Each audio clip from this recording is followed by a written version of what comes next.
Hello guys, இது வந்து போன வீடியோட கண்டினியூவேஷனு. இப்போ வந்து போர் பிஸ்டன் மாட்டியாச்சு. அதே போல் எல்ஹெச் பிஸ்டனை டாப்பில் வச்சிட்டோம்.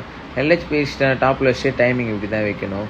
நெக்ஸ்ட் இந்த கிளச்சிக்கும் ஆயில் பம்பு செயின் கீருக்கும் நடுவில் மேலே ஒரு ஹோல்ஸ் இருக்குங்களா, அந்த ஹோல்ஸுக்கு உள்ளே பார்த்தீங்கன்னா ஒரு ஹோல்ஸ் இருக்கும். அதுதான் வந்து கிராங்க் ஷாஃப்ட்டு டைமிங்கு. உள்ள கிராங்க் ஷாஃப்டோட டைமிங் அதுதான். அதை வச்சுட்டு நம்ம நெக்ஸ்ட் என்ன பண்ணணும்னா ஹெட்டு போர் மாட்டிட்டு நெக்ஸ்ட்டு கேம் ஷாஃப்டை போட்டுட்டு டைமிங் செயின் எல்லாம் போட்டுடணும். நெக்ஸ்ட்டு ஹெட்டை ஃபுல் டைட் வச்சுட்டு 8 போல்ஸ் வரும். 8 போல்ஸை ஃபுல் டைட் வச்சுட்டு next angular torque pencil tight பண்ணியிருக்கேன். டைட் பண்ணிவிட்டு இப்போ என்ன பண்ணோன்னா நெக்ஸ்ட்டு வந்து கேம் ஷாஃப்டில் டைமிங் வைக்கணும்.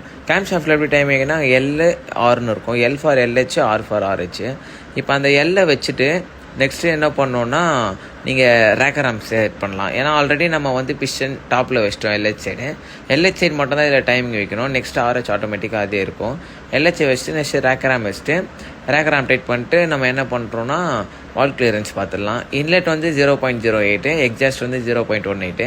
நெக்ஸ்ட்டு நீங்கள் அதே போல் மேக்னெட்டில் ஒரு போர்டில் இருக்கும், அதை நீங்கள் ரொட்டேட் பண்ணிங்கன்னா நெக்ஸ்ட்டு RH வரும். அதே போல் அந்த LH எப்படி டைமிங் இருந்தோ அதே போல் வச்சு RH டைமிங்கில் வச்சுட்டு நெக்ஸ்ட்டு நீங்கள் வால் கிளியரன்ஸ் பார்த்துடலாம்.